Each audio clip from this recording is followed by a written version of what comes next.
In the winter of 1823, at a remote Pennsylvania seminary, 15 young men studying to become ministers died within 6 weeks of each other. Each death followed the same horrifying pattern: violent convulsions, speaking in tongues, and a peculiar blackening of the fingernails that physicians had never seen before. Consumption was the official cause of death listed, but the local doctor who examined the bodies refused to sign the death certificates. He claimed the symptoms matched no known disease. And more disturbing still, he discovered something in their blood that made him burn his medical notes and flee the county that very night. Immediately, the church authorities sealed the seminary, forbidding anyone from entering the grounds, and the 15 bodies were buried in unmarked graves behind the chapel. For 2 centuries, the Presbyterian Church has refused to discuss what happened at Whitmore Seminary, but recently discovered letters from a surviving student reveal a truth so disturbing it explains why some secrets are meant to stay buried forever. Before we continue with the story of Whitmore Seminary and uncover what really killed those 15 young men, I need to tell you something important. This channel isn't for everyone, only for the bravest souls who dare to seek the truth behind America's darkest mysteries. Few channels dare to tell the stories we tell here, stories that have been buried by institutions and forgotten by time. If you've made it this far, you're not like most people. You're someone who needs to know what others are afraid to discover. So, hit that subscribe button and join the select few who know these secrets, and tell me in the comments what state you are listening from. Are you brave enough to hear mysteries from your own backyard? Now, let's return to that cursed winter in Pennsylvania, where something far more sinister than disease was claiming young lives. The story begins in the rolling hills of western Pennsylvania, where the Presbyterian Church had established Whitmore Seminary in 1819. Named after the Reverend Josiah Whitmore, a prominent minister who had died fighting in the Revolutionary War, the seminary was built to train the next generation of Presbyterian ministers for the expanding American frontier. On 200 acres of pristine woodland, the institution sat, with a main building constructed of local limestone and a small chapel that could seat 50 people. Surrounding the main complex were dormitories, a dining hall, faculty housing, and a working farm that provided food for the community, all connected by cobblestone paths that wound through towering oak and maple trees. From across Pennsylvania and neighboring states, the seminary attracted young men, drawn by its reputation for rigorous theological education and its affordable tuition. Most students came from farming families or small towns, eager to serve God and bring civilization to the wild territories beyond the Appalachian Mountains. Demanding was the curriculum. Students studied Greek and Latin, biblical exegesis, systematic theology, homiletics, church history, and practical ministry skills. Twice daily they attended chapel, maintained strict schedules, and were expected to live lives of exemplary moral conduct.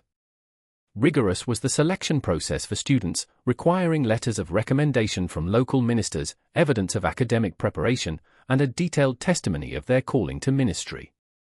Its responsibility to train godly men for the frontier was taken seriously by the Presbyterian Church, where ministers often served multiple congregations across vast distances and faced challenges that required both theological knowledge and practical wisdom. In the autumn of 1823, 43 students were enrolled at Whitmore Seminary. The eldest was 28-year-old Marcus Hartwell, a former school teacher from Lancaster County who had felt called to ministry after his wife died in childbirth. A serious, contemplative man was Marcus, who had read extensively in theology and philosophy before coming to the seminary. For his maturity, his fellow students respected him and often sought his counsel on both academic and personal matters. The youngest was barely 18, Timothy Brennan, the son of Irish immigrants who had scraped together every penny to send their boy to seminary. When the boy was 14, Timothy's father had died in a mining accident, and for 4 years his mother had worked as a seamstress to save enough money for his education. The weight of his family's sacrifices was carried by Timothy, and he was determined to succeed, often studying late into the night by candlelight. Between them were farmers' sons like Samuel Brewster, whose family had worked the same land in Lancaster County for 3 generations. For his robust health and cheerful disposition, Samuel was known, always ready with a joke or encouraging word for his classmates. There was also Peter Cunningham, a quiet young man from western Pennsylvania who had been raised by his grandfather after his parents died of fever. Intensely pious was Peter, and he spent hours each day in private prayer, often fasting and seeking divine guidance for his future ministry. From a well-to-do Philadelphia family came James Morrison, a family that had initially opposed his decision to enter the ministry.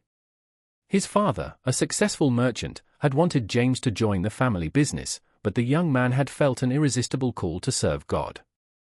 Articulate and well-educated was James, with a particular gift for languages that made him one of the seminary's best students in Greek and Hebrew. Thomas Millikin, whose family had settled in Pittsburgh in the early 1800s, was known for his intellectual curiosity and his tendency to ask probing questions that sometimes made his professors uncomfortable. Beyond the required curriculum, Thomas had read widely and was fascinated by the theological controversies that were beginning to emerge in American Presbyterianism. He was particularly interested in the relationship between reason and revelation and how the church should respond to new philosophical ideas coming from Europe. David Crane, who would later become the sole survivor of the group's terrible ordeal, was a practical young man from a farming family in central Pennsylvania. Not by dramatic religious experience, but by a steady conviction that God was calling him to serve, he had been drawn to ministry. For his reliability and common sense, David was well liked by his classmates, though he sometimes struggled with the more abstract theological concepts that came easily to students like Thomas and James. The head of the seminary was Dr. Cornelius Ashford, a stern but fair man in his 50s who had studied at Princeton Seminary under the renowned theologian Archibald Alexander. To establish Whitmore Seminary, Dr. Ashford had been personally recruited by the Presbyterian Church, and he had brought with him a reputation for scholarly excellence and pastoral wisdom. From his students, he demanded excellence, but for their spiritual and intellectual development, he was known to be genuinely concerned. On campus with his wife Margaret and their teenage daughter, Sarah, Dr. Ashford lived. A cultured woman was Margaret Ashford, who had been educated at a female seminary in Philadelphia, and she took an active interest in the welfare of the students, often inviting them to dinner and providing maternal guidance to young men far from home. Sarah, 18 years old and possessed of both beauty and intelligence, was beloved by the students for her kind nature and sharp wit. Often she helped in the seminary's library and had read more theology than many seminary graduates. The seminary's faculty included Professor Jonathan Hartley, who taught Greek and Hebrew and was known for his exacting standards and dry wit. Several years studying in Germany had been spent by Professor Hartley, and he brought continental theological perspectives to his teaching, though he was careful to maintain orthodox Presbyterian positions. There was also Professor William Sterling, who taught church history and homiletics. A gifted preacher was Professor Sterling, who had served several large congregations before accepting his teaching position, and his lectures were among the most popular at the seminary. Particularly harsh had been the autumn of 1823. In October, early snows had fallen, and by November, the seminary was already isolated by drifts that made travel to nearby towns difficult. Not entirely unwelcome was the isolation, as it created an atmosphere of intensive study and spiritual reflection that the faculty encouraged. Into their winter routine of concentrated academic work, the students had settled, their days filled with lectures, prayer, and preparation for the spring examinations that would determine their fitness for ordination. One of quiet scholarship and devotion was the atmosphere, with the only sounds being the scratch of quills on parchment, the rustle of pages, the soft murmur of evening prayers, and the occasional crack of logs in the fireplaces that heated the buildings. Over 3,000 volumes were contained in the seminary's library, including works by Calvin, Luther, Edwards, and other Reformed theologians, as well as commentaries, church histories, and works of practical theology. A strict schedule that had been carefully designed to promote both academic excellence and spiritual growth was followed by life at the seminary. At 5 in the morning for private devotions, students rose, a practice that Dr. Ashford insisted was essential for maintaining spiritual vitality. Morning prayers were followed by breakfast at 6, a simple meal of porridge, bread, butter, and milk that was eaten in silence while one of the students read from a devotional work. At 7 o'clock, classes began and continued until noon with subjects ranging from biblical languages to church history to systematic theology. Notorious for their difficulty were Professor Hartley's Greek classes, and students often spent hours preparing for his recitations. More popular were Professor Sterling's church history lectures, as he had a gift for bringing ancient controversies to life and helping students understand how past theological debates affected contemporary church life. For study and preparation, afternoons were reserved, with a brief break for physical exercise when weather permitted. A gymnasium of sorts in one of the outbuildings was maintained by the seminary, where students could engage in calisthenics and other approved forms of exercise. More popular were walks through the surrounding woods, which provided both physical activity and opportunities for reflection and prayer. At 6 o'clock, evening chapel was held and was attended by all students and faculty. Typically, Dr. Ashford preached, though visiting ministers and senior students were sometimes given the opportunity to deliver sermons. Traditional Presbyterian liturgy was followed by the services, with psalm singing, prayer, scripture reading, and preaching.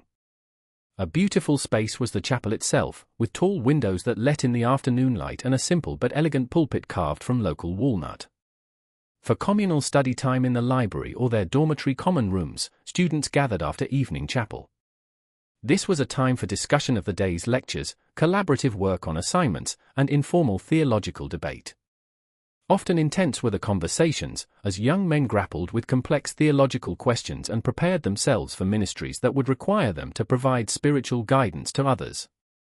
By 9 o'clock, students were expected to be in their rooms, though many continued studying privately until much later. Spartanly furnished were the dormitories, but comfortable enough, with each student having a small room containing a bed, desk, chair, washstand, and a small bookshelf. By large fireplaces in the common areas, the buildings were heated, though during the harsh Pennsylvania winters, individual rooms could become quite cold. Their own quarters were expected to be maintained by students, and they were to assist with general upkeep of the seminary grounds. Small but supportive of the seminary's mission was the surrounding community of Millbrook. The town consisted of about 300 souls, mostly farmers and craftsmen, who provided goods and services to the seminary. There was a general store, a blacksmith shop, a grist mill, and a small Presbyterian church where Dr. Ashford sometimes preached when the regular minister was away. Pride in having the seminary in their midst was taken by the townspeople, and they often attended special events and graduation ceremonies. On the morning of December 3, 1823, came the first sign that something was terribly wrong. Thomas Milliken, a 22-year-old student from Pittsburgh, failed to appear for morning chapel. Highly unusual was this, as Thomas was known for his punctuality and had never missed a chapel service in his 2 years at the seminary. When his roommate David Crane went to check on him, he found Thomas writhing on his bed, his body contorting in violent spasms while unintelligible words poured from his lips. But what struck David most was not the convulsions or the strange utterances. It was Thomas's fingernails, which had turned completely black as if they had been dipped in ink. Immediately, David called for help, his shouts echoing through the dormitory corridors and rousing other students from their morning preparations. Within minutes, several classmates had gathered in Thomas's room, their faces pale with shock and concern as they witnessed their friend's inexplicable suffering. Unlike anything they had ever seen were the convulsions. So severely did Thomas's back arch that his body formed an almost perfect bridge, and with such violence did his limbs jerk that it took 3 students to hold him down and prevent him from injuring himself. Within minutes, Dr. Ashford arrived, having heard the commotion from his residence nearby. A man who prided himself on maintaining composure in difficult situations was the seminary's head, but even he was visibly shaken by what he observed. Back until only the whites were visible had Thomas's eyes rolled, and the words pouring from his mouth sounded like Latin, but were twisted into something that seemed to mock the very prayers the students had been taught to recite. Dominus viscum infernum, Thomas repeated over and over, his voice growing more guttural with each repetition. Corpus diaboli anima peritita. The words were recognizable as Latin, but they formed phrases that no Orthodox Christian would ever utter. Fluent in Latin from his theological studies was Dr. Ashford, and he felt a chill run down his spine as he realized that Thomas was speaking in blasphemous inversions of sacred liturgical phrases. Immediately, Dr. Ashford summoned the local physician, Dr. Edmund Whitley, who lived in the nearby town of Millbrook.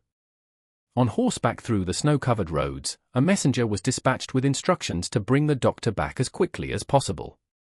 While they waited, Dr. Ashford led the gathered students in prayer for Thomas's recovery, though their voices trembled with uncertainty and fear. Within 2 hours, Dr. Whitley arrived, his medical bag in hand and his face grim with concentration. For over 30 years, he had been practicing medicine and had seen his share of strange ailments. But what he witnessed at Whitmore Seminary that day would haunt him for the rest of his life. Everything Dr. Whitley knew about medicine was defied by Thomas's symptoms. Rapid and irregular was the young man's pulse, sometimes racing so fast it seemed his heart might burst, then suddenly slowing to an almost imperceptible rhythm. Other disturbing symptoms were revealed by the doctor's examination. Laboured was Thomas's breathing and accompanied by a strange whistling sound that seemed to come from deep within his chest. A peculiar greyish pallor had been taken on by his skin, a pallor Dr. Whitley had never seen in any living patient, and there were dark veins visible beneath the surface that seemed to pulse with their own rhythm. From Thomas's fingernails to his entire hands, the black discoloration had spread, and similar dark patches were appearing on his neck and around his eyes. Most disturbing were the words he spoke during his convulsions. The Latin phrases were consistently blasphemous, inverting traditional prayers and liturgical responses in ways that suggested either profound theological knowledge or some form of supernatural influence. Not a deeply religious man was Dr. Whitley, but he found himself deeply unsettled by the precision and consistency of Thomas's blasphemous utterances. To calm the convulsions, Dr. Whitley administered laudanum and applied cold compresses to bring down the fever, but nothing seemed to help. He tried bleeding Thomas, following the medical practices of the time, but darker than normal was the blood that flowed from the incisions, and it seemed to coagulate almost immediately. To purge any potential toxins, he attempted to induce vomiting, but only a foul-smelling black bile was produced by Thomas's stomach, a bile that stained the basin and filled the room with an odor like rotting eggs. Throughout the day, word of Thomas's condition spread through the seminary community. In small groups, students gathered, whispering prayers and theories about what might have caused their classmates' strange illness. A form of consumption might be the cause, some suggested, though none had seen consumption present in such a bizarre manner. If Thomas had been bitten by some venomous creature that had somehow survived the early winter, others wondered. Perhaps a snake or spider that had taken refuge in the warm dormitory buildings. About divine judgment or demonic possession, a few of the more superstitious students began to mutter, though Dr. Ashford quickly silenced such talk. He reminded them that they were training to be ministers of the gospel and that they should seek rational explanations for unusual events rather than resorting to superstition and fear. However, even Dr. Ashford found himself struggling to explain Thomas's symptoms in purely medical terms. As evening approached, Thomas's condition continued to deteriorate. More violent became the convulsions, and the blasphemous Latin phrases gave way to sounds that seemed barely human. Despite her father's protests, Sarah Ashford insisted on helping to care for Thomas, bringing fresh water and clean linens. By how cold Thomas's skin felt to the touch, she was struck, despite the fever that was clearly ravaging his body. Throughout the night, the other students maintained a prayer vigil, taking turns reading scripture and offering intercessions for their friend's recovery. One of profound sadness and growing fear was the atmosphere in the dormitory, as the young men grappled with the possibility that they might lose their classmate to this mysterious ailment. At 3 o'clock in the morning on December 4th, Thomas Milliken died, exactly 21 hours after the first convulsions began. A sudden return of consciousness and clarity that startled everyone present marked his final moments. The convulsions stopped, his eyes focused, and he looked directly at Dr. Whitley with an expression of profound terror and regret. By Dr. Whitley in his medical notes, his final words, spoken in a moment of clarity just before his death, were recorded. The book in the chapel, God forgive us all. With such intensity and conviction were the words spoken that everyone present felt their significance, though none understood what Thomas meant by them. Noted by Dr. Whitley was that Thomas's voice had returned to its normal tone for these final words, in stark contrast to the guttural sounds that had emerged during his illness. After speaking these words, Thomas's eyes closed, his breathing stopped, and his body relaxed into the stillness of death. From his skin, the black discoloration began to fade almost immediately, leaving behind only the pale complexion of a young man who had died far from home and family. Thoroughly, Dr. Whitley examined the body, noting that with death, many of the strange symptoms had disappeared, as if whatever had afflicted Thomas had departed with his final breath. 2 days later, the funeral was held, with Thomas's body laid to rest in the small cemetery behind the chapel. About the young man's devotion to his studies and his desire to serve God on the frontier, Dr. Ashford delivered a moving eulogy. He spoke of Thomas's intellectual gifts and his passion for theological learning, traits that had made him a favorite among both faculty and students. By all the students and faculty, the service was attended, as well as several townspeople who had come to know Thomas during his time at the seminary. Openly, many wept as they said goodbye to their friend and classmate. Particularly affected by the loss was Timothy Brennan, the youngest student, as Thomas had served as something of an older brother figure to him. At the graveside, Marcus Hartwell delivered a prayer, asking God to receive Thomas's soul and to grant comfort to those who mourned his passing. But even as they mourned Thomas's death, a sense of unease had settled over the seminary community. The strange nature of his illness, the rapidity of his decline, and his final cryptic words had shaken everyone's sense of security and normalcy. An isolated incident was whatever had killed Thomas, Dr. Whitley had assured them, perhaps caused by spoiled food or exposure to some unknown toxin. But in the face of such unusual symptoms, his words rang hollow. With renewed intensity after Thomas's death, the winter seemed to press in around the seminary. More heavily fell the snow. Louder howled the winds through the trees, and under the weight of the cold and the weight of grief, the building seemed to creak and groan. Of strange dreams and difficulty sleeping, students began to complain. Footsteps in the corridors at night were reported by some, though investigation always revealed empty hallways. To something more anxious and fearful, the atmosphere of quiet scholarship that had characterized the seminary began to give way. That his students seemed distracted during their Greek recitations was noticed by Professor Hartley, their minds clearly elsewhere despite their efforts to concentrate on their studies. That his church history lectures, usually received with enthusiasm, were met with worried faces and absent stares out the windows at the dark winter landscape was found by Professor Sterling. By adhering strictly to the seminary schedule and encouraging the students to find comfort in their studies and devotions, Dr. Ashford tried to maintain normalcy. He increased the frequency of chapel services and arranged for special prayer meetings focused on seeking God's comfort in times of trial.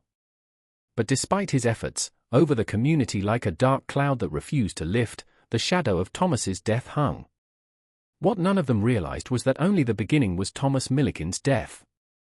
Over the following weeks, the true horror would unfold, claiming life after life in a pattern so precise and methodical that it would challenge everything the survivors believed about disease, death, and the nature of evil itself. 3 days after Thomas's funeral, on December 9th, another student began showing the same terrifying symptoms. James Morrison, a quiet young man from Philadelphia who had been Thomas's study partner and closest friend at the seminary, woke his roommate with the same violent convulsions that had marked Thomas's final day. At exactly 3 o'clock in the morning, the convulsions began, the same time that Thomas had died. A coincidence that would not be lost on those who witnessed both events. In every detail, the pattern was identical. Within hours, the same black fingernails appeared. From his lips, the same twisted Latin phrases poured, and across his skin like a shadow, the same grayish pallor spread. The symptoms were immediately recognized by James's roommate, William Foster, and he ran to fetch Dr. Ashford and Dr. Whitley, his bare feet slapping against the cold dormitory floors as panic gripped his heart. Again, Dr. Whitley was summoned, this time with a growing sense of dread that had settled in his stomach like a cold stone.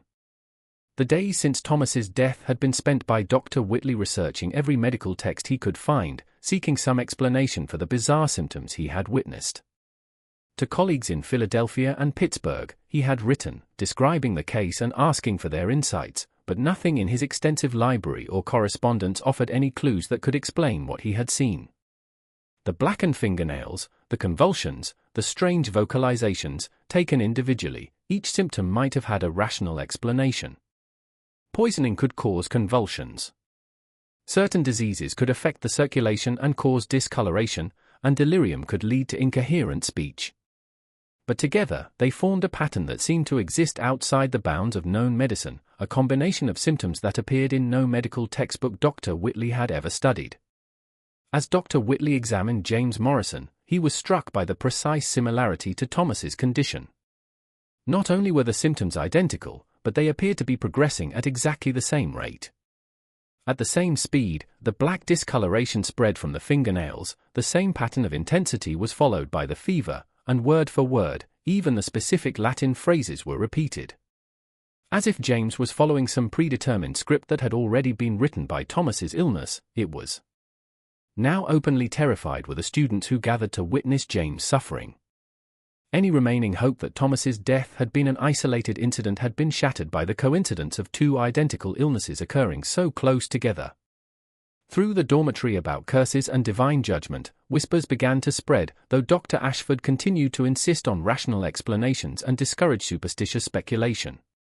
Exactly 21 hours after his symptoms began, James Morrison died, just as Thomas had. Identical were his final words, the book in the chapel, God forgive us all. Through everyone present, a chill was sent by the precision of the timing and the repetition of the same final message. Some form of contagion had begun to be suspected by Dr. Whitley, though he had never encountered any disease that produced such consistent symptoms and timing. That James's body be prepared for burial immediately was ordered by Dr. Whitley due to the possibility of contagion, and that his personal effects be burned as a precautionary measure. Quarantine procedures were also instituted by him, requiring that anyone who had been in close contact with either Thomas or James be isolated and monitored for signs of illness. The dormitory where both men had lived was sealed and fumigated with sulfur smoke, a standard practice for dealing with potentially infectious diseases. Now openly terrified were the students, their fear palpable in every conversation and visible in every face.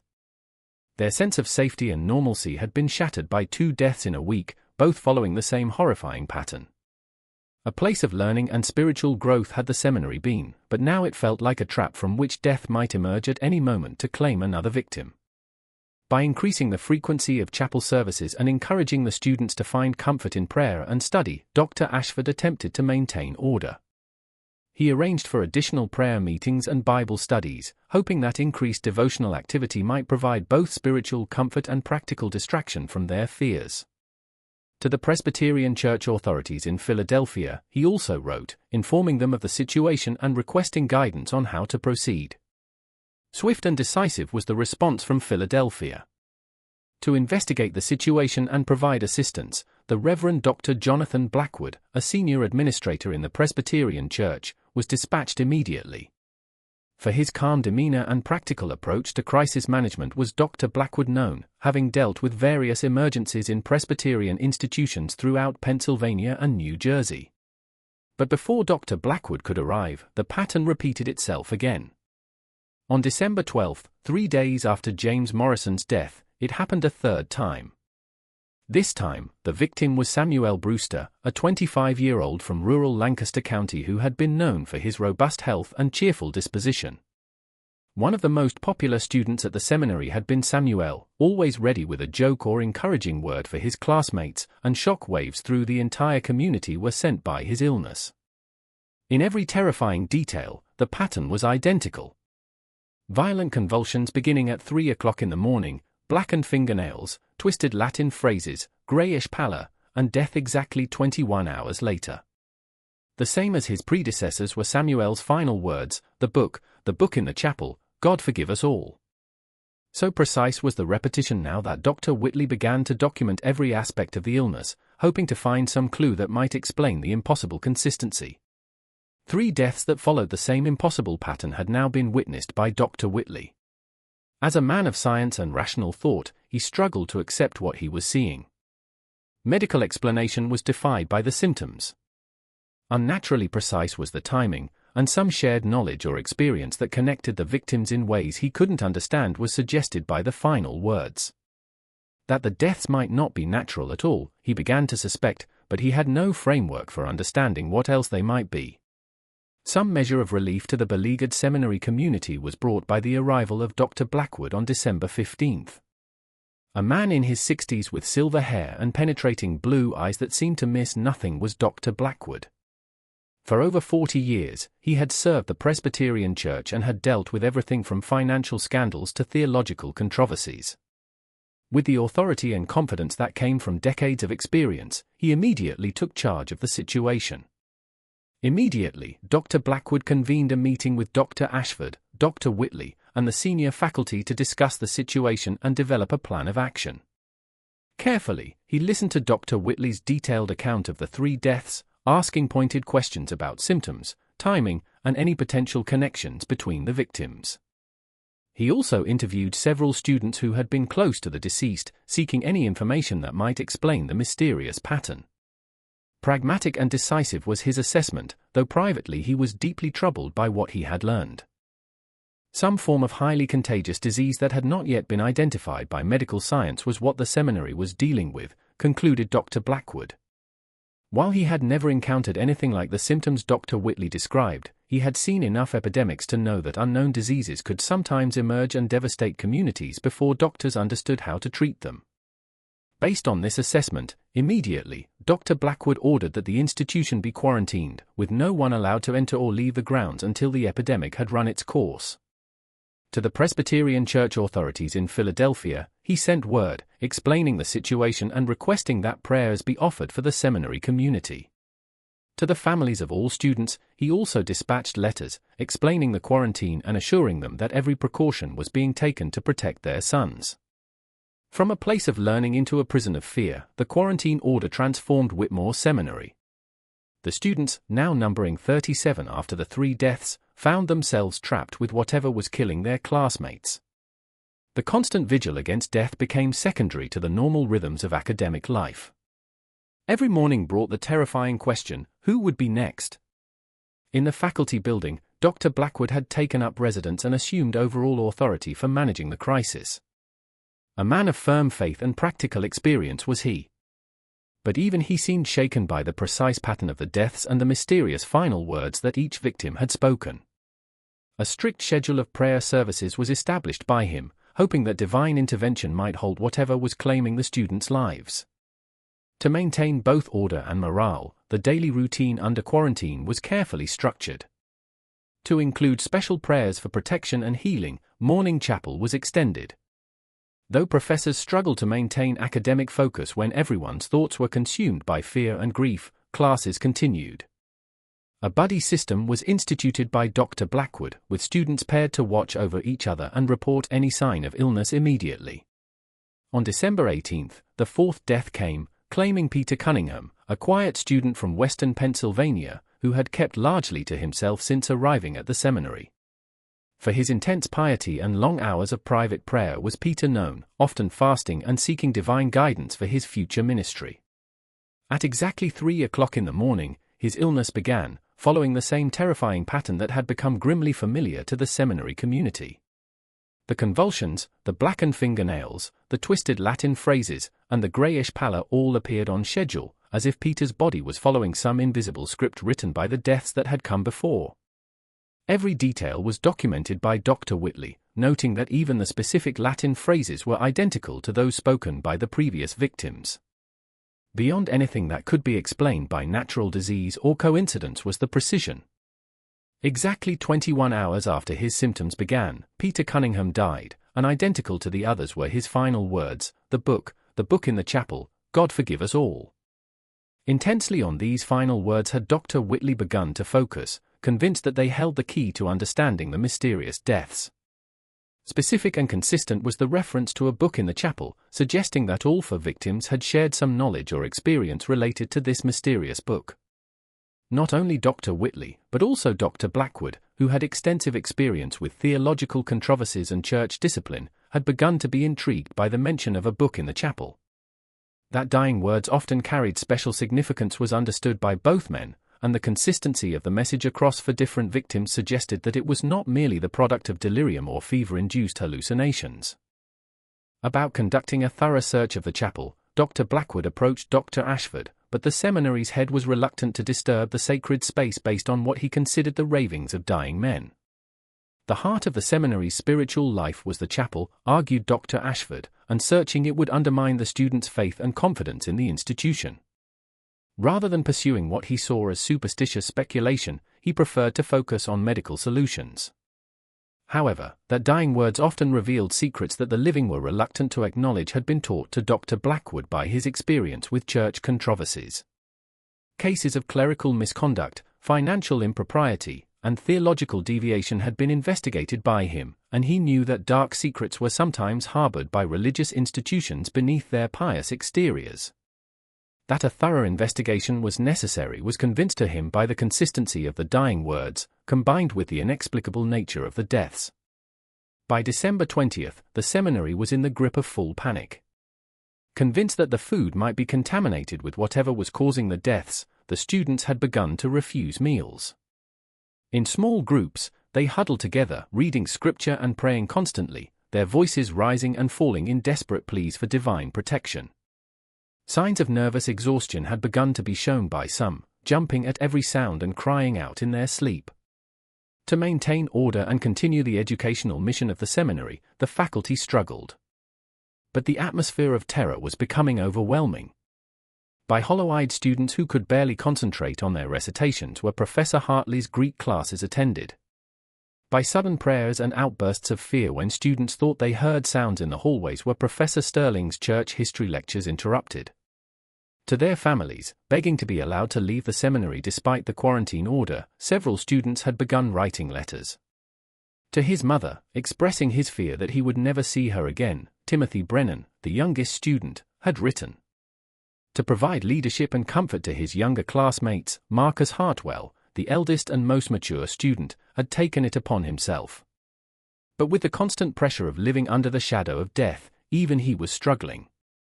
On the night of December 20th, the first break in the pattern occurred, though its significance would not become clear until much later. David Crane, who had been Thomas Milliken's roommate and had witnessed the first death, approached Dr. Whitley with information that would change everything they thought they knew about the mysterious deaths. Visibly shaken was David and seemed to be struggling with some internal conflict as he sought out the doctor in his temporary quarters in the faculty building. As he knocked on Dr. Whitley's door, his hands trembled, and his voice was barely above a whisper when he asked if they could speak privately. Exhausted from days of futile medical efforts and growing dread, Dr. Whitley invited David into his room and offered him a chair. A confession that he had been carrying for weeks was what David revealed, a secret that he had been too frightened and ashamed to share, even as his friends died one by one. He told Dr. Whitley that he and several other students had been part of a secret study group that met in the chapel after evening prayers. A book that Thomas had discovered in a hidden compartment behind the altar had been read by them, a book that none of them had seen before, and that seemed to contain knowledge beyond anything they had learned in their regular studies. Like a physical blow, the revelation hit Dr. Whitley. Here finally was a connection between the victims beyond the timing and symptoms of their deaths. If they had all been part of this secret study group, their deaths might not be random at all. They might be connected to whatever they had been reading in that mysterious book that each victim had referenced in their final words. As he described the book and the group's activities, David's hand shook. According to his account, the book was bound in what appeared to be human skin, though none of them had wanted to examine it too closely. Of some form of parchment that seemed much older than anything else in the seminary's library were the pages made, and the text was written in a mixture of Latin and symbols that none of them could fully identify. By Thomas Milliken during routine maintenance work in the chapel in early October had the discovery been made. Old were the seminary's buildings and required constant upkeep, and students were often assigned to help with minor repairs and cleaning. Alone in the chapel one evening, Thomas had been working when he noticed that one of the stones behind the altar seemed loose.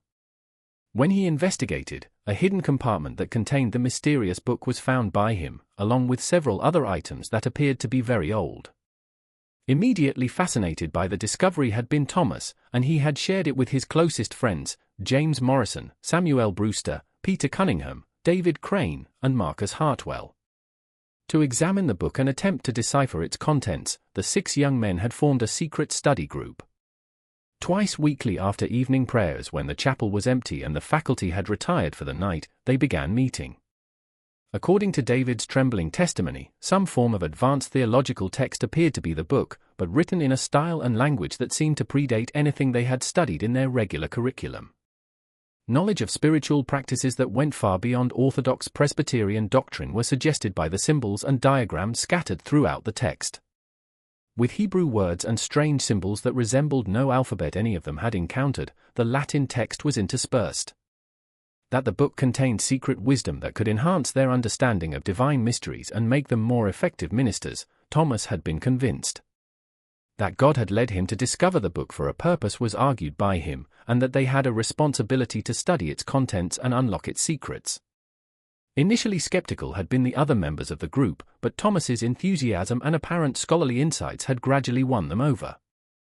As David continued his confession, the full scope of what had been happening at the seminary began to be understood by Dr. Whitley. For nearly 3 months before the first death, the secret study group had been meeting, studying the mysterious book and apparently experiencing effects that they had interpreted as spiritual enlightenment. How the group members had begun to feel superior to their fellow students was described by David, believing they had been chosen to receive special knowledge that would make them extraordinary ministers. Entirely unnoticed had the group's activities not gone. Lights in the chapel at unusual hours had been reported by several students, and strange sounds coming from the building during the night had been heard by some. These reports had been investigated by Dr. Ashford, but during his inspections, he found nothing amiss. Careful to cover their tracks had been the group, meeting only when they were certain the faculty was asleep and always returning the book to its hiding place before dawn. That the book contained not only text but also detailed instructions for various spiritual exercises and practices was revealed by David. Unlike anything taught in Orthodox Presbyterian theology were some of these, involving meditation techniques, dietary restrictions, specific prayers to be recited at particular times, and even instructions for creating what the book described as spiritual preparation chambers using candles, incense, and geometric patterns drawn on the floor were included by others. Initially with what seemed like positive results, the group had begun implementing these practices. Vivid dreams in which they seemed to communicate with angelic beings who revealed profound truths about the nature of God and creation were experienced by them, they reported.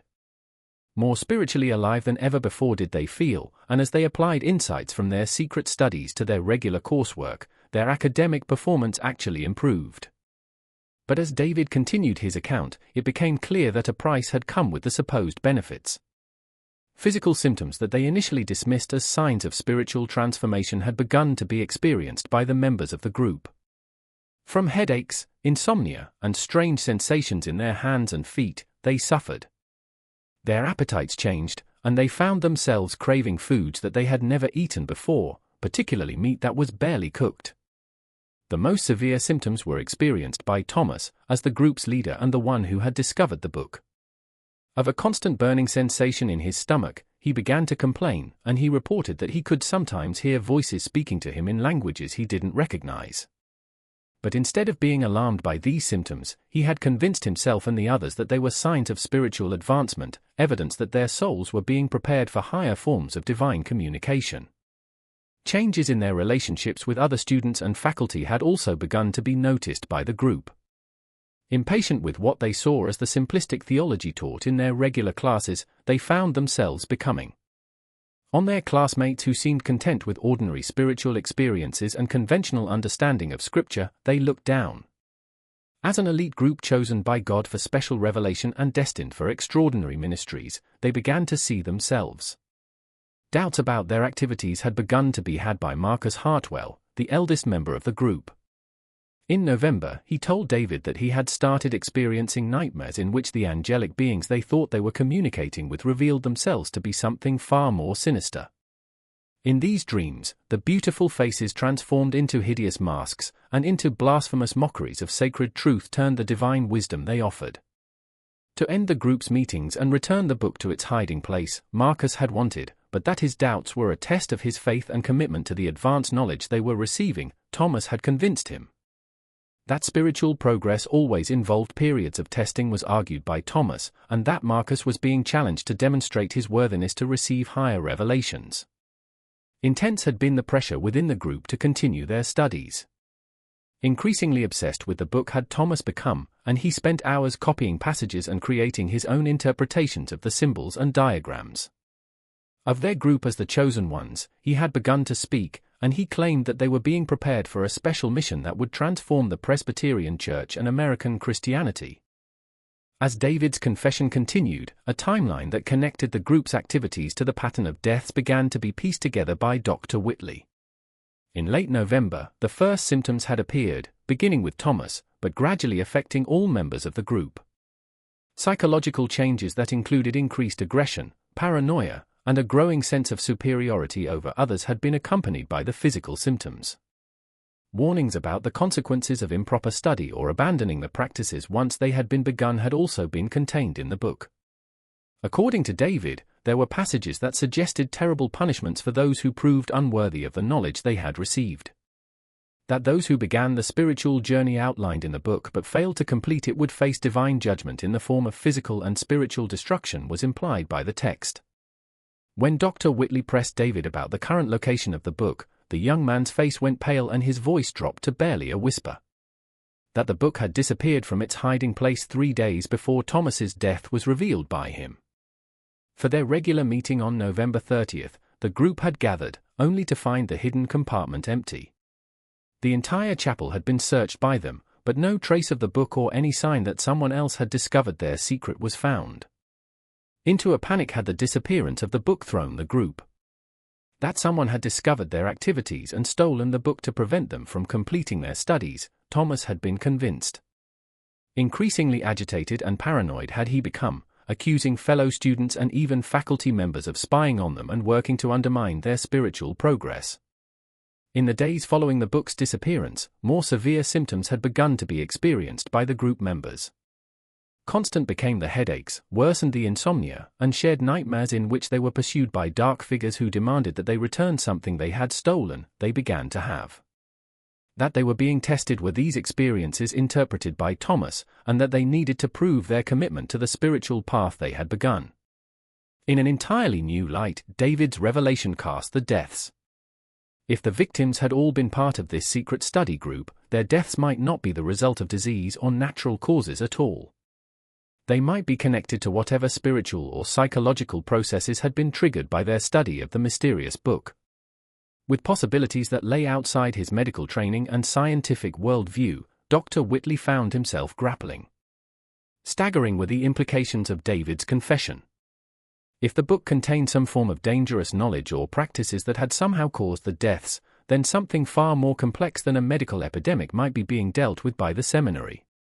That this information needed to be shared with Dr. Blackwood immediately was realized by Dr. Whitley, as the church officials' experience with theological controversies might provide insights that medical science could not offer.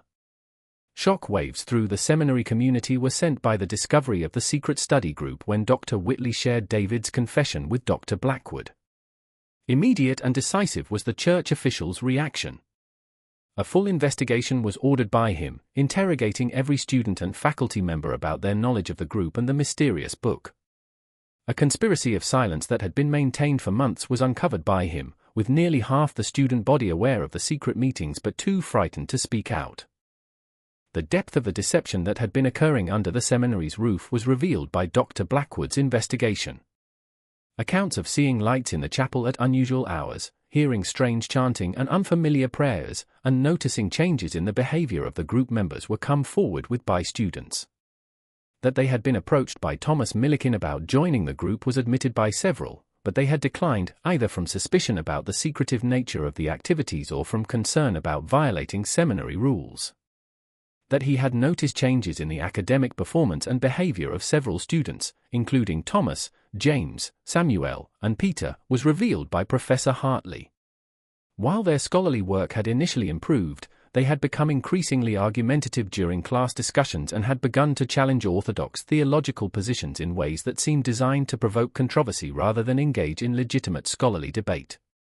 Similar observations about the group members' behavior during his church history lectures were reported by Professor Sterling. Dismissive of traditional Presbyterian teaching had they become, and ideas that seemed to draw from sources outside the approved curriculum had they begun to express. When questioned about their sources, evasive had they been, and claimed to be developing their own theological insights through prayer and meditation. More disturbing than anyone had imagined was the truth that emerged from Dr. Blackwood's investigation. For nearly 3 months, the secret study group had been operating, meeting twice weekly in the chapel after evening prayers. Of 6 students had the group consisted: Thomas Millikin, James Morrison, Samuel Brewster, Peter Cunningham, David Crane, and Marcus Hartwell.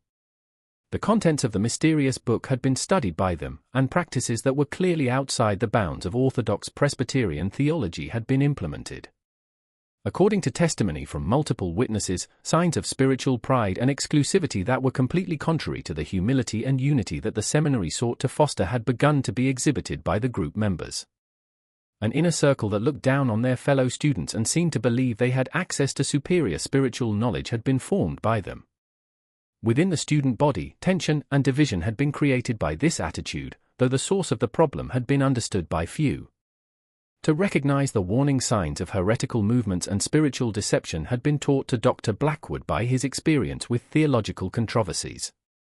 A classic pattern of spiritual corruption that he had encountered in other contexts was pointed to by the behavior described by witnesses, the secrecy, the claims of special revelation, the growing sense of superiority, and the departure from orthodox teaching. The significance of the fact that the deaths had begun only after the book had disappeared from its hiding place was also noted by the church official. That the book itself might not be the direct cause of the deaths was suggested by this, but rather that the deaths might be connected to the spiritual and psychological processes that had been set in motion by the group's activities. A thorough search of the chapel was ordered by Dr. Blackwood, despite Dr. Ashford's continued reluctance to disturb the sacred space. The hidden compartment that David had described was revealed by the search, along with evidence that it had recently been occupied. Traces of wax from candles, ashes from burned materials, and faint markings on the walls that suggested the presence of symbols or diagrams that had been partially erased were contained in the compartment. Other disturbing evidence of the group's activities was also revealed by the search. Behind the altar, geometric patterns carved into the floor that had been covered with rugs during regular services were found by investigators. Unlike anything found in Orthodox Christian art or architecture were these patterns, and some ritual purpose that remained unclear seemed to be served by them. Most significantly, a collection of papers hidden in a different location within the chapel was uncovered by the search. Handwritten notes and copies of passages from the mysterious book apparently made by Thomas Millikin during the group's studies were contained in these papers.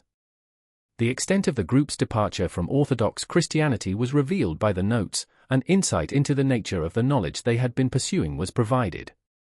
Spiritual practices that involved direct communication with supernatural entities, techniques for achieving altered states of consciousness, and methods for gaining power over other people through spiritual manipulation were described in the notes.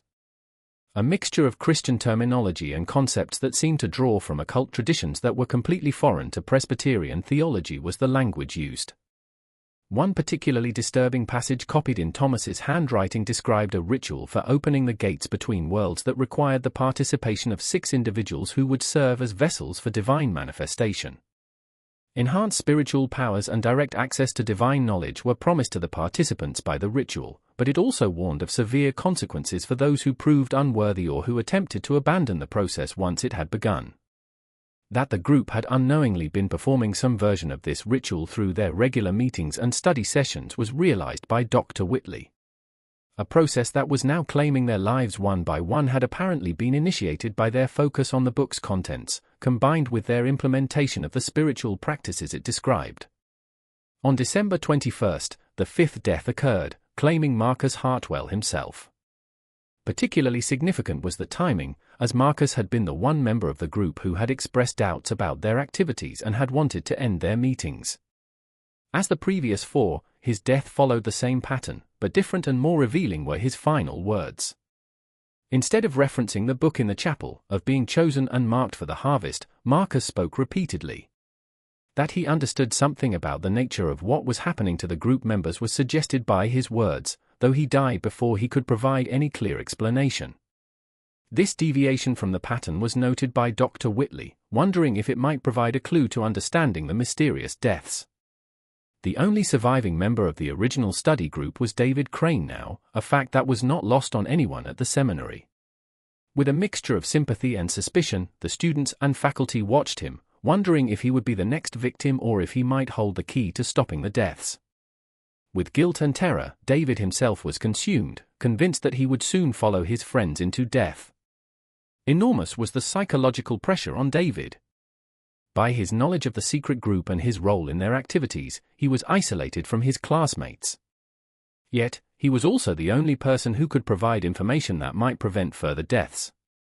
About every detail of the group's activities, Dr. Blackwood and Dr. Whitley spent hours questioning him, hoping to find some clue that might break the deadly pattern.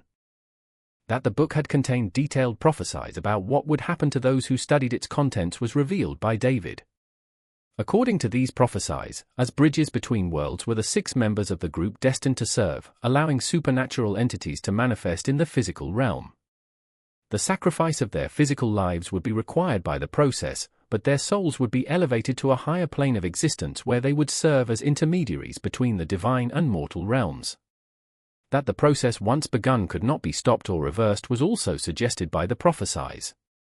By their study of the book and their participation in the ritual practices it described, the 6 members of the group had been marked by spiritual forces that would claim their lives at predetermined intervals. They were bound together, using their life energy to fuel the manifestation of supernatural entities in the physical world. That the deaths might be connected to some form of mass hysteria or shared delusion that had been triggered by the group's activities had begun to be suspected by Dr. Whitley. The power of suggestion combined with guilt and fear about their secret activities might have created psychological conditions that manifested as physical symptoms. However, inadequate seemed this explanation due to the precision of the timing and the consistency of the symptoms. Drawing on his experience with theological controversies and spiritual deception, Dr. Blackwood believed that the group had become involved with genuinely dangerous spiritual forces. That their study of the book and their implementation of its practices had opened them to demonic influence that was now claiming their lives as the price for their spiritual arrogance and departure from orthodox faith was convinced to him. Just when we thought we'd seen it all, the horror in Whitmore Seminary intensifies. If this story is giving you chills, share this video with a friend who loves dark mysteries. Hit that like button to support our content. And don't forget to subscribe to never miss stories like this. Let's discover together what happens next, because the truth about that mysterious book is about to be revealed in ways that will challenge everything you believe about good and evil. On December 22, the tension at the seminary reached a breaking point when David Crane, unable to bear the weight of his knowledge and guilt any longer, made a desperate decision. The same physical symptoms that had preceded the deaths of his friends had been experienced by him: headaches, insomnia, and a burning sensation in his stomach. Convinced that he would be the next victim, he decided to make one final attempt to understand what had happened to them and possibly find a way to break the deadly pattern. For answers, David's search led him to explore parts of the seminary that had been abandoned or forgotten since its construction. That the book seemed much older than the seminary itself had been mentioned by Thomas, which suggested that it might have been hidden in the chapel before the building was even completed. To investigate the history of the land and the circumstances surrounding the seminary's founding led David to this possibility. To the basement of the main building, his search took him, where old construction materials and abandoned furniture were stored. There, behind a wall that had been bricked up decades earlier, a discovery that would change everything they thought they knew about Whitmore Seminary and the mysterious book that had cost his friends their lives was made by him. Small was the hidden chamber that David uncovered, but filled with items that clearly predated the seminary's construction. Books, documents, personal effects, and artifacts that suggested someone had deliberately concealed these materials before the building was completed were there. Most importantly, evidence of the true identity of the man for whom the seminary had been named was contained in the chamber. Completely different from the heroic Revolutionary War minister that the seminary's founders had believed they were honoring was the picture of the Reverend Josiah Whitmore painted by the documents David discovered. The real Josiah Whitmore had indeed been a minister, but he had also been involved in cult practices that had scandalized his congregation and ultimately led to his expulsion from the Presbyterian Church. According to the documents, in 1768, Whitmore had been ordained as a Presbyterian minister and had served a congregation in eastern Pennsylvania for several years. However, he had gradually become involved with mystical and occult practices that he claimed would enhance his spiritual powers and make him a more effective minister. Elements of folk magic, astrology, and ceremonial magic into his religious practice had been begun to be incorporated by him, justifying these departures from Orthodox Christianity as advanced forms of spiritual knowledge. Initially impressed by his apparent spiritual gifts and his claims of receiving direct revelations from God had been Whitmore's congregation. However, as his practices became more extreme and his teachings more divergent from Presbyterian doctrine, opposition had begun to grow. Of practicing witchcraft and consorting with evil spirits, several church members had accused him, charges that Whitmore had vehemently denied while continuing to pursue his occult studies. In 1781, the situation had come to a head when Whitmore had attempted to perform what he described as a great working that would permanently open communication between the physical and spiritual worlds. The participation of 6 volunteers from his congregation whom he had convinced to serve as vessels for divine manifestation had been required by the ritual. In the church during a secret meeting attended only by Whitmore's most devoted followers, the ritual had taken place. According to the documents, terribly wrong had the ritual gone. Instead of achieving divine communication, within hours of the ceremony, all 6 participants had died. In the church the next morning, in a state that witnesses described as horrifying, their bodies were found.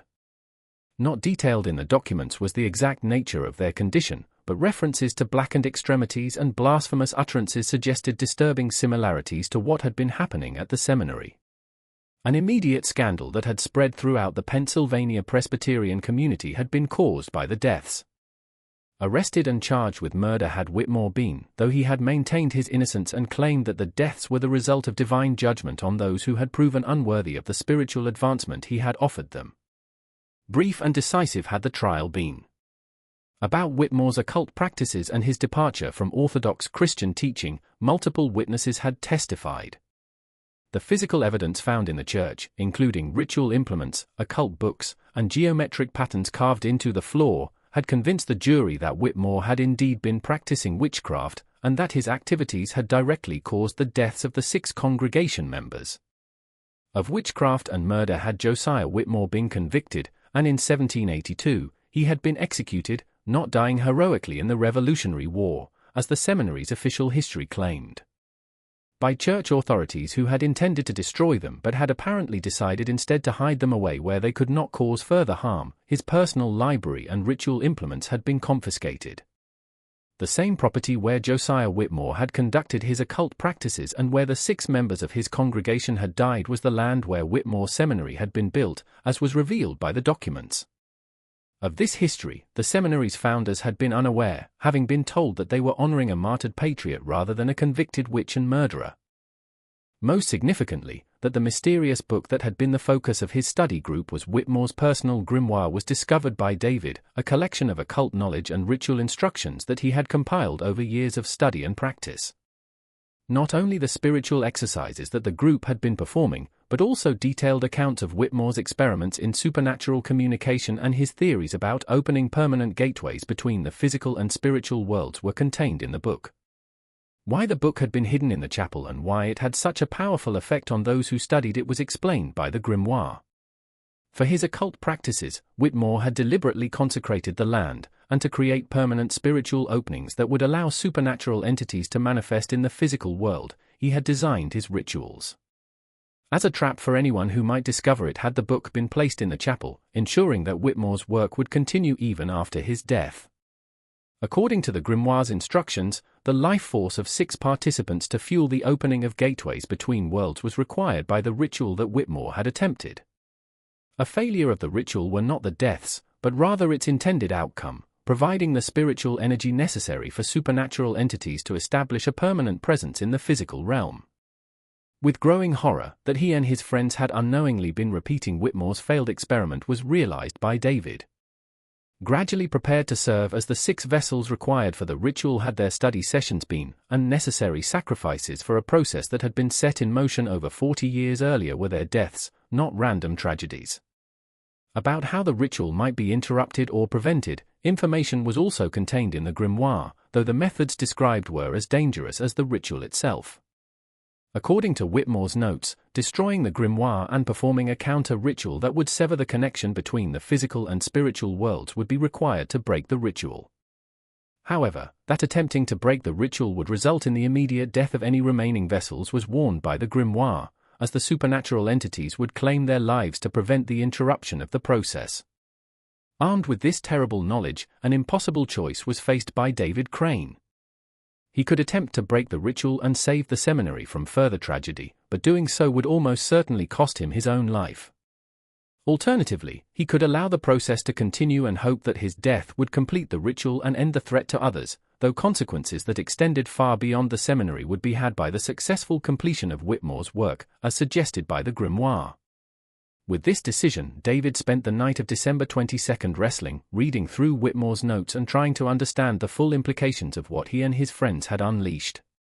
More severely were the physical symptoms that had preceded his friends' deaths now affecting him, and he could feel his time running out. Intensified had the burning sensation in his stomach, and the same auditory hallucinations that Thomas had described had begun to be experienced by him. By dawn on December 23, David had made his decision. Dr. Whitley and Dr. Blackwood were sought out by him, and everything he had discovered about the seminary's dark origins and the true nature of the book that had killed his friends was revealed. In stunned silence, the two men listened as David explained Josiah Whitmore's history and the ritual that had been claiming the lives of the study group members. As a man of science and medicine, Dr. Whitley struggled to accept the supernatural elements of David's account. However, the precision of the deaths, the consistency of the symptoms, and the historical evidence that David had uncovered made it impossible to dismiss his conclusions entirely. With possibilities that lay completely outside his medical training and scientific worldview, the doctor found himself forced to consider. Drawing on his extensive experience with theological controversies and church history, Dr. Blackwood was more prepared to accept the possibility that supernatural forces might be involved. Other cases of occult practices within Christian communities had been encountered by him, and he knew that such activities often led to tragic consequences, though he had never seen anything as systematic and deadly as what was happening at the seminary. In Dr. Blackwood's quarters, the three men gathered to examine the evidence that David had uncovered and to decide on a course of action. Clear but terrifying were the grimoire's instructions for breaking the ritual. While performing a counter-ritual that would sever the spiritual connections that Whitmore had established, they would need to destroy the book. For everyone involved, the process would be dangerous, but particularly for David as the remaining vessel. Despite the seminary head's continued reluctance to accept supernatural explanations for the deaths, Dr. Blackwood insisted on involving Dr. Ashford in their planning. When confronted with the historical evidence and the grimoire itself, Dr. Ashford was forced to acknowledge that something far more complex than a medical epidemic was being faced by the seminary community. To attempt the counter-ritual on the night of December 23, the decision was made, using the instructions provided in Whitmore's grimoire, but adapting them to reflect Orthodox Christian theology rather than occult practices. The ritual would be led by Dr. Blackwood, drawing on his knowledge of Presbyterian liturgy and his experience with spiritual warfare. Dr. Whitley and Dr. Ashford would assist, while David would serve as the focal point for breaking the spiritual connections that bound him to the other group members. In the chapel as midnight approached, the four men gathered, bringing with them the grimoire and the materials needed for the counter-ritual. Different than it had during regular services felt the chapel, colder, more oppressive, and filled with a sense of spiritual presence that was clearly malevolent. As they prepared for the ritual, the air itself seemed to thicken, making it difficult to breathe and causing their candles to flicker despite the absence of any breeze. By reading passages from scripture that specifically addressed spiritual warfare and divine protection, Dr. Blackwood began the counter-ritual. To break the evil influences that had taken hold of the seminary and to protect those who sought to oppose the forces of darkness, he called upon God. Strong and confident was his voice, though the strain in his face could be seen by the others as he confronted spiritual realities that challenged even his experienced faith. As the ritual progressed, the familiar symptoms that had preceded his friends' deaths began to be experienced by David. His hands began to shake, and with the same black discoloration that had marked the other victims, his fingernails started to darken. However, instead of the violent convulsions that had characterized the previous deaths, he remained conscious and able to participate in the counter-ritual.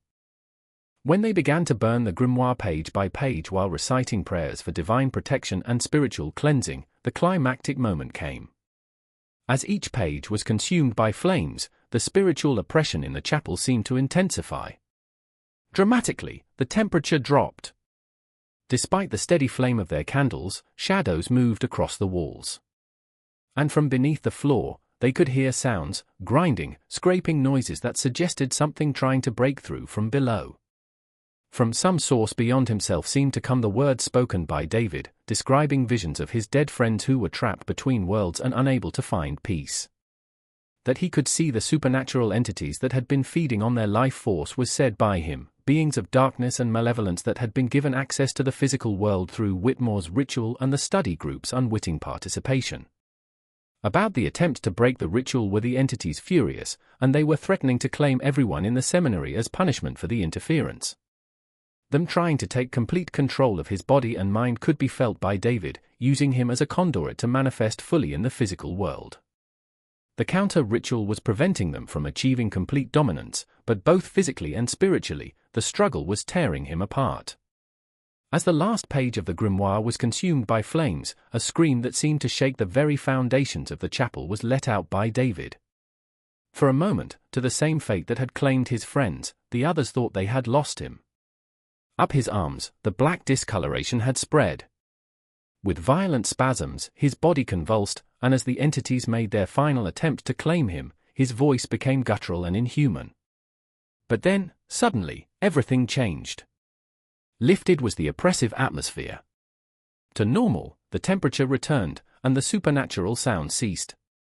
To the floor, unconscious but breathing, David collapsed, and as the black discoloration faded away, his skin returned to its normal color.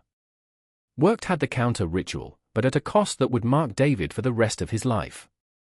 The night was survived by David Crane, but by his experience with forces that lay beyond human understanding, he was forever changed.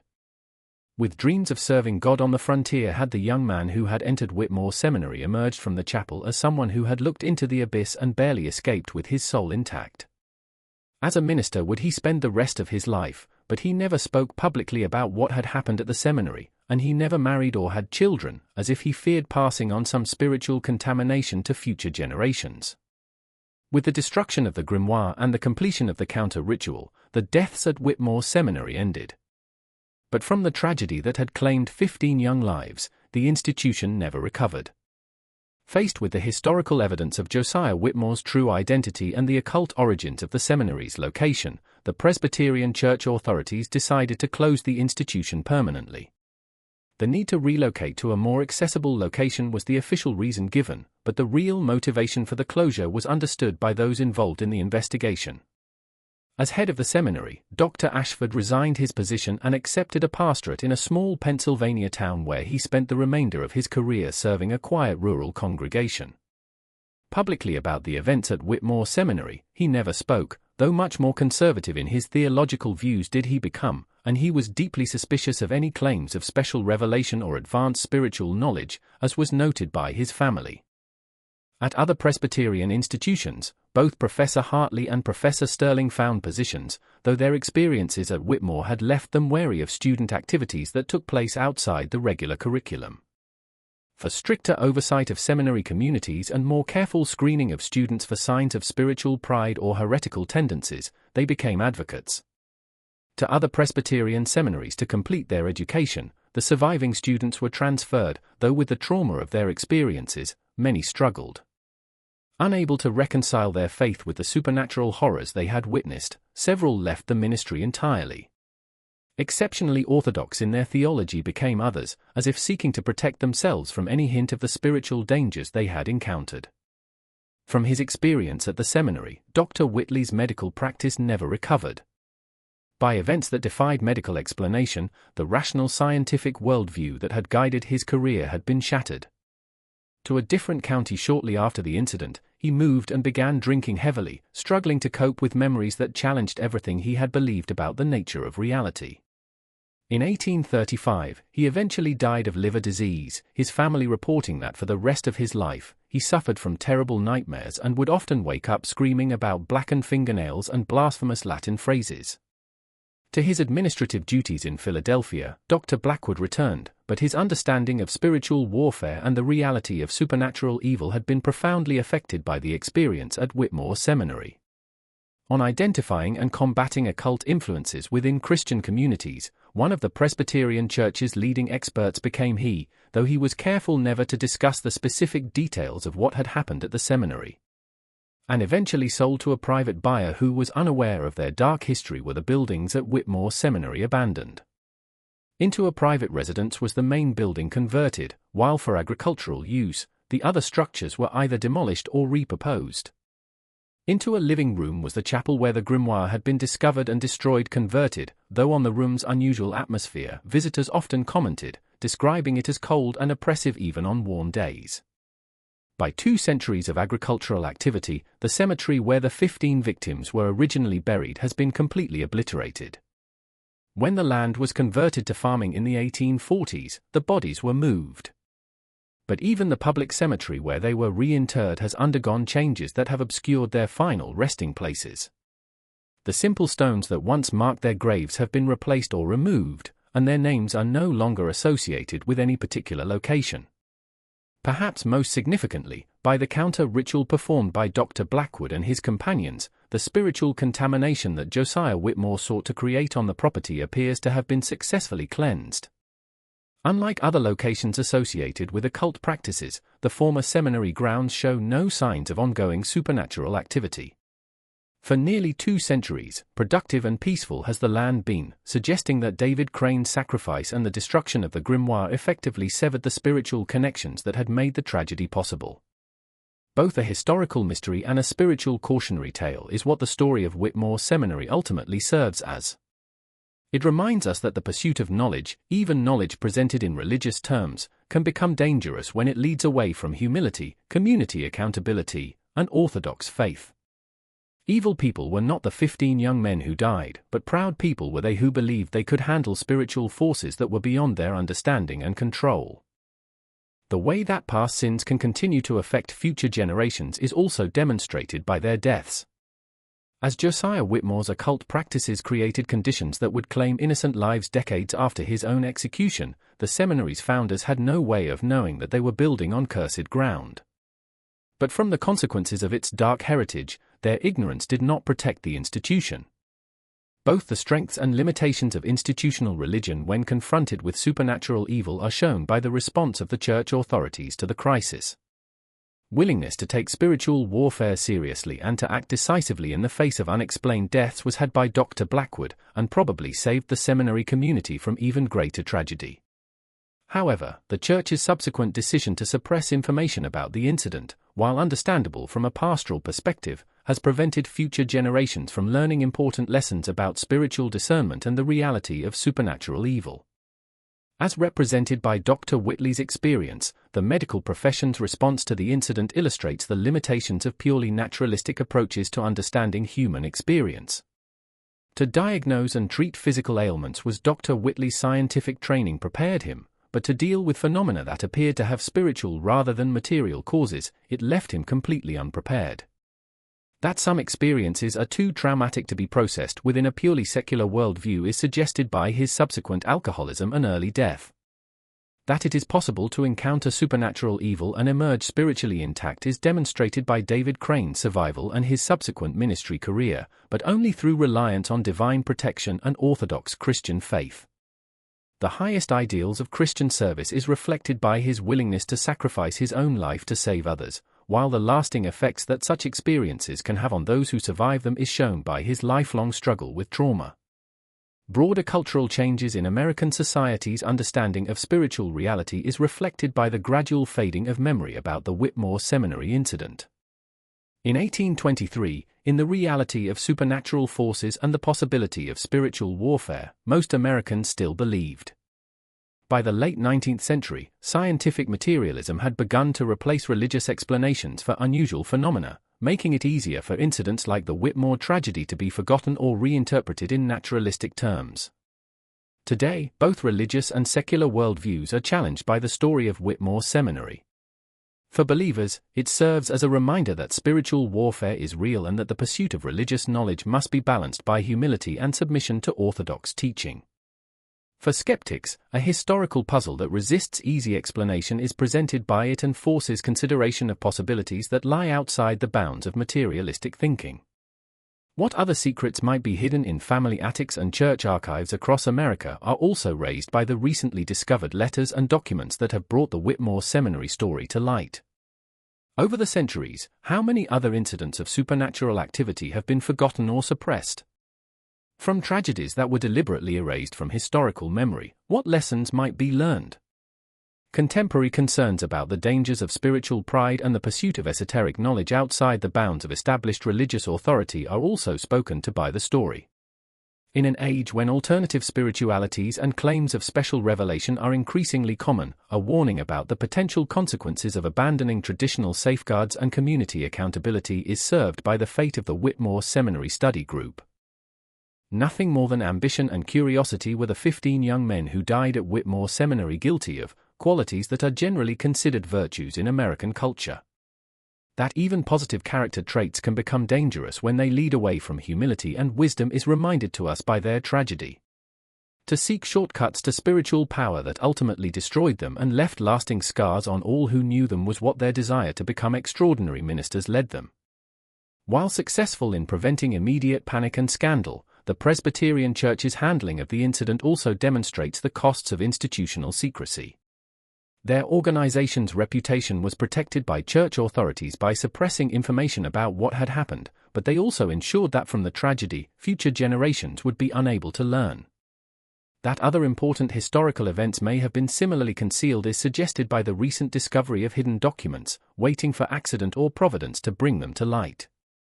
Perhaps most importantly, that human beings are spiritual as well as physical creatures is served as a reminder by the story of Whitmore Seminary, and that real consequences that extend beyond our individual lives are had by our spiritual choices. Spiritual conditions that affected innocent people decades after his death were created by the occult practices of Josiah Whitmore. While to a contaminated location, spiritual health was restored by the faithful response of David Crane and his companions. In our increasingly secular age, to consider the possibility that spiritual realities are as important as physical ones is challenged by us by stories like that of Whitmore Seminary, and that consequences that extend far beyond what we can see or measure are had by our choices about faith, morality, and religious practice. Whether we interpret the events in supernatural or psychological terms, a powerful reminder of the importance of humility, community accountability, and careful discernment in all matters of faith and spirituality is served by the tragedy. That the most terrifying evils often grow from the purest intentions is shown to us by this mystery, and that the road to damnation can be paved with sincere desires to serve God. Not just a tale of supernatural horror is the story of Whitmore Seminary, but a meditation on the dangers of spiritual pride and the importance of maintaining humility in our relationship with the divine. What do you think of this story? Do you believe everything was revealed, or do you think there are still secrets buried in the ruins of that Pennsylvania seminary? Leave your comment below and tell us what you think really happened during that terrible winter of 1823. If you enjoyed this tale and want more horror stories like this, subscribe, hit the notification bell, and share with someone who loves mysteries as much as you do. Until next time, remember that some secrets are meant to stay buried, and some knowledge is too dangerous to seek. See you in the next video.